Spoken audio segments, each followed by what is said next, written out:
Have you ever had this strange feeling that you know English, but when it is time to speak, your mind goes blank?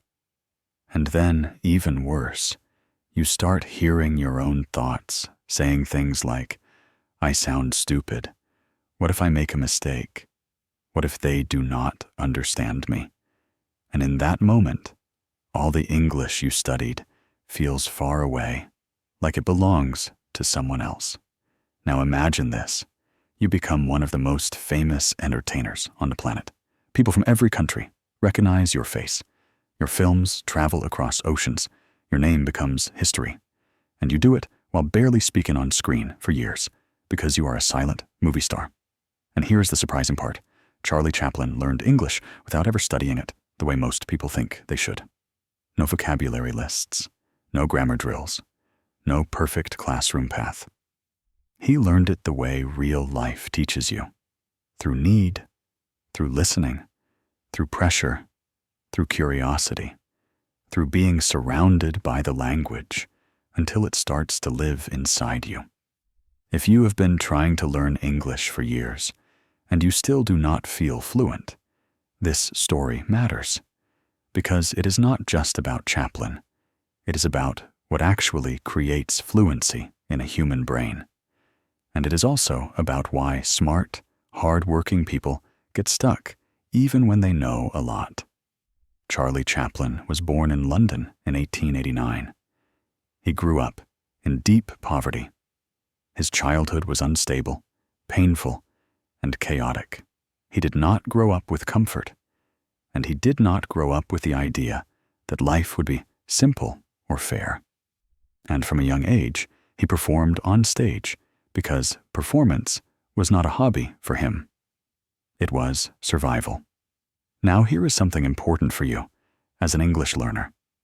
Chaplin did not begin as a confident speaker with perfect language. He began as a performer who learned how to communicate without relying on perfect words. He learned rhythm. He learned timing. He learned how to read people.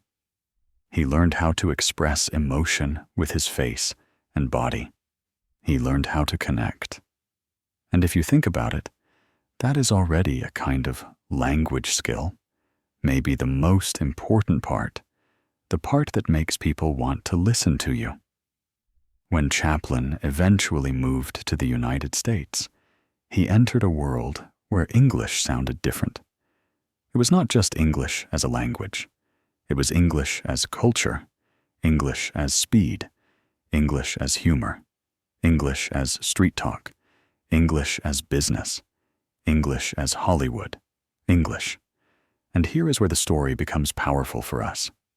He did not learn English by sitting down and saying, "Today, I will master the present." Perfect. He learned English because he was inside it every day. He worked with Americans. He heard conversations constantly. He listened to directors, actors, producers, journalists. He negotiated contracts. He dealt with criticism and praise. He lived in English the way you live inside weather. You do not study the weather. You feel it. You adapt to it. This is a hard truth, but also a hopeful one. Many people do not struggle with English because they are not intelligent. They struggle because their learning method keeps English outside their life. It stays in a book or an app. It stays in the safe world where nothing is truly at risk. But speaking is different. Speaking is social. Speaking is emotional. Speaking feels like identity. When you speak, you are not only sharing information, you are showing yourself. And for adult learners, that can feel dangerous because you want to look competent. You want to sound professional. You want to sound like you belong. So what do? You try to protect yourself. You overthink. You translate in your head. You plan your sentence like it is a legal document. And then you speak slowly, carefully, nervously, and the other person moves on because life is fast and you feel left behind. Chaplin did not have the luxury of hiding from real communication. He had to function in English in real situations, and real situations do something that classrooms cannot do. They force your brain to focus on meaning, not correctness. When you truly need to communicate, you stop thinking about grammar rules, and you start hunting for the message. Think about a moment in your own life. Maybe you traveled, and you had to find a hospital, or you lost something important, and you had to explain it to someone. In that moment, you probably spoke better than you expected. Maybe not perfect, but real. You used gestures. You used simple words. You repeated yourself. You tried again. And somehow, you communicated. That is not an accident. That is your natural language system. Waking up. Chaplin also had something else that helped him. Immersion, yes, but also a deep sensitivity to sound, rhythm, and timing. If you watch his films, even the silent ones, you can feel music in his movements. It is like he is listening to something internal. Fluent speaking is like that too. It is not only vocabulary, it is rhythm. It is the courage to continue, even if the sentence is not perfect. It is the ability to keep going, to keep breathing, to keep moving forward. Many learners stop too early. They start a sentence, then they hear a mistake, then they interrupt themselves, then they restart, then they apologize, then they lose their confidence. But fluent speakers make mistakes too. They just do not panic about them. They do not put a spotlight on them. They keep going. Chaplin became famous in silent films where he did not need spoken English on screen. And that is interesting because it gave him time. He could build his career while his spoken English was still developing. And this is a lesson that can calm you down. You do not have to be perfect to succeed.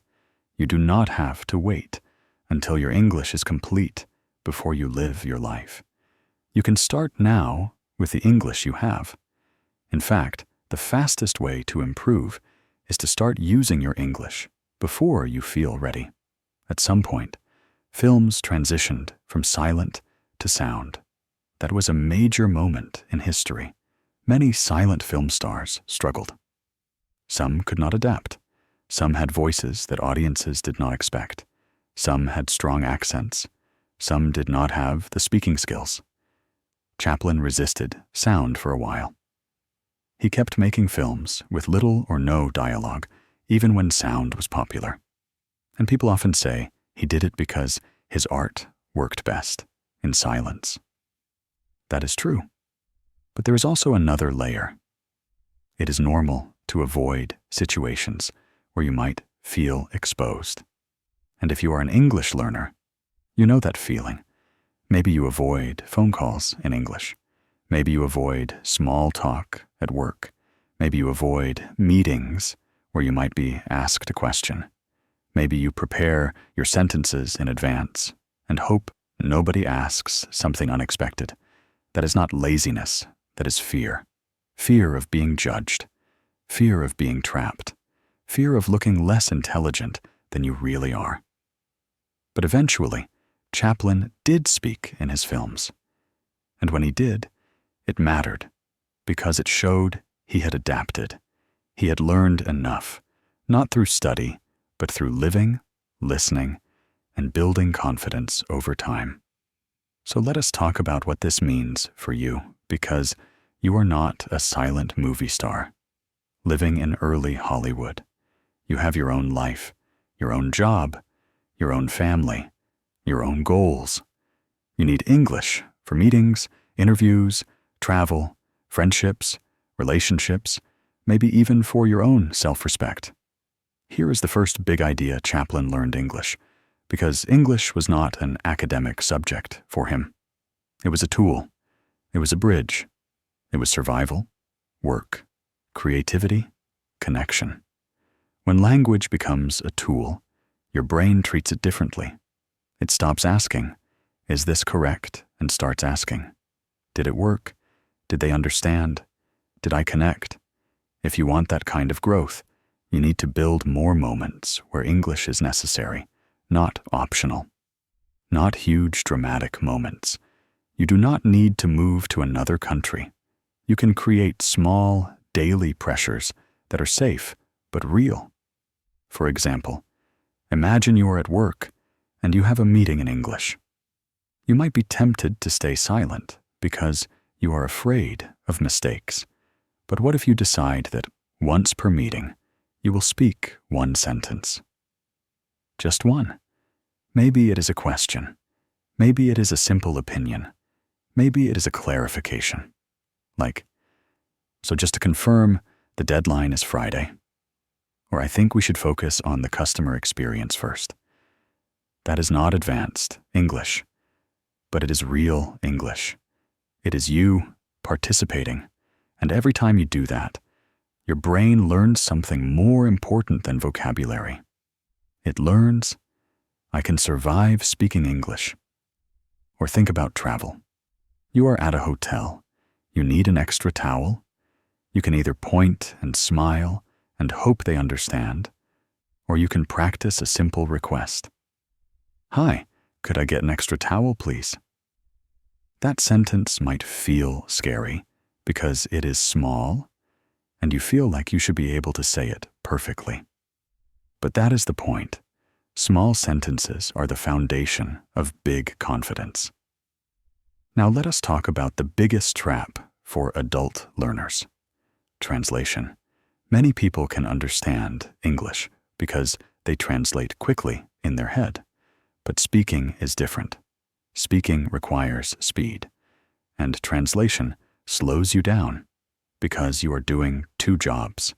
You are thinking in your language, then you are converting it, then you are checking it, then you are worrying about it.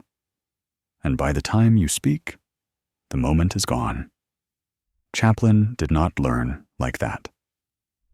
He learned by hearing English again and again in context and letting the meaning attach directly to the sound. That is how children learn. And you can do it too, not like a child in every way, but with the same principle. Instead of translating full sentences, collect simple English thoughts that you can use without thinking. Not fancy phrases, real thoughts like, "I am not sure. Let me think. That makes sense. I agree. I do not agree. I might be wrong. But what do you mean? Can you say that again? Give me a second." When those become automatic, speaking becomes easier because you are not building every sentence from scratch. You are using building blocks. And here is another psychological block that stops people. Perfectionism. Perfectionism sounds like a good quality, but in language learning, it is a cage. Because language is messy. Real conversation is messy. People interrupt each other. They change topics. They use incomplete sentences. They say, and, and like, they laugh when something is awkward. They misunderstand, and then they fix it. If you demand perfect English from yourself, you are demanding something that even native speakers do not produce all the time. Chaplin became a master of communication without perfect words. He understood that connection is more important than correctness. So what if you did the same? What if your goal was not to speak perfect English, but to communicate like a human, to express your idea and keep going? When you make a mistake, do not stop and punish yourself. Do not replay it all day. Instead, train a new habit. Notice it, correct it if you can, and move on. You can even practice a calm phrase for when you feel stuck. Like, "Sorry, let me say that again." Or "Let me rephrase." Or what I mean is, that is not weakness, that is power. That is fluency behavior. Another reason learners struggle is confidence tied to identity. In your language, you are funny, intelligent, quick. You can tell stories. You can express personality. In English, you might feel smaller, simpler, more basic, and that can feel painful, like you are not fully yourself. But you are still yourself. You are just yourself in a different instrument. Chaplin understood instruments. He used silence as an instrument. Then he used sound. When he did speak, he did not try to be someone else. He used his voice as it was. Give yourself permission to sound like an English learner. Sometimes you will speak simply. Sometimes you will search for words. Sometimes you will repeat. That is normal. The goal is not to hide that you are learning. The goal is to keep speaking while you learn. Now let me give you a picture that might help. Imagine your English is like a city. You might have a beautiful airport, meaning your listening and reading are strong. People arrive, information enters, everything is organized, but your roads are still under construction. The roads are speaking. The roads connect your thoughts to your mouth. And when you try to speak, there is traffic, delays, confusion. How do roads get built? By using them, not by studying maps. So every time you speak, even with mistakes, you are building roads. You are building speed. You are building natural rhythm. You are teaching your mouth and brain to work together. Chaplin learned English in the way many immigrants learn. They listen, they copy, they test phrases, they make mistakes, they adjust. They do not wait for permission. They do not wait for perfect. They just live. You can do this without leaving your home. Create a life in English in small ways. Listen to podcasts, and do not only understand them, imitate the rhythm. Sometimes repeat a sentence out loud, not to be perfect, but to feel the flow. Watch interviews, and focus on the simple, connecting phrases people use every day. Practice talking to yourself while cooking or walking, describing what you are doing. I am making coffee. I need to reply to that email. I am not sure what to cook tonight. It sounds silly, but it is powerful because it trains thinking in English without pressure. And pressure is the key word. If you only speak when it is high stakes, like an interview, your brain links English to danger. Then your body reacts with stress and your mind shuts down. But if you speak English in low-pressure moments, your brain links English to normal life. Then speaking becomes easier. Chaplin became Chaplin through repetition, through performing again and again, through being seen, through failing sometimes, through learning timing and audience reaction. Fluency is similar.